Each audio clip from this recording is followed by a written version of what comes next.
लोक समर्थन अच्छी बोली आज मु सप्तम थर निर्वाचन लड़िया को जाऊँ तो प्रत्येक निर्वाचन में जब विकास न होता जनसाधारण आमको भोट दिंते ना बा निर्वाचन मंडली आम जीति पारतु ना किंतु आपण जो कथाटी बारंबार विभिन्न समय पचारुंट जेहेतु आप भावुं मु नुआ कर बोधे विधानसभा को भद्रक निर्वाचन मंडल को आसी ता नुहे भद्रकर समस्या सहित मु संपृक्त भद्रकर आपण खाली मुख्य समस्या जो आरंभ भावुं जे खाली मेडिकल कॉलेज कि यूनिवर्सिटी ता नुहे एटी जो 3 लाख लोक रोचंती तांकर मध्य बहुत समस्या अच्छी आपण जदि पुराना बजार अंचल को जीवे गाँ गहल को जीवे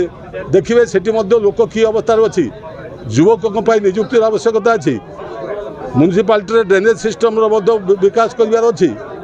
एवं ता सहित पुराना बजार जो बीड़ी श्रमिक सगड़ चलाऊँगी या भी अर्थनैतिक विकास करार अच्छी एटी आमर आईन श्रृंखला परिस्थिति को बजाय रखार अच्छी एवं सर्वोपरि भाईचारा को रक्षा करार अच्छी ये सबू कार्यक्रम केवल नवीन पट्टनायक विजु जनता दल कर कारण आमे हूँ गोटे धर्मनिरपेक्ष दल एवं भद्रक शांति रक्षा करवा भाईचारा रक्षा करवा आमर है प्रमुख दायित्व भद्रकर विकास को चरम शिखर पहुँचेवा से आमर दायित्व आमर विश्वास अच्छी एवं नवीन बाबू नेतृत्व प्रति लोकंर भी भद्रकवासी विश्वास अच्छी जो जनता दल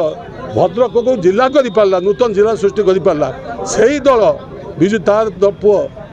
नवीन पट्टनायक एटी विश्वविद्यालय कर मेडिकल कॉलेज कर अन्य विकासमूलक कार्य जो रही से म्युनिसिपालिटी हो ग्रामांचल हो तार करा एवं आपण आगामी दिन अपेक्षा करूँ विकास रथ किभली भाव में आगौची।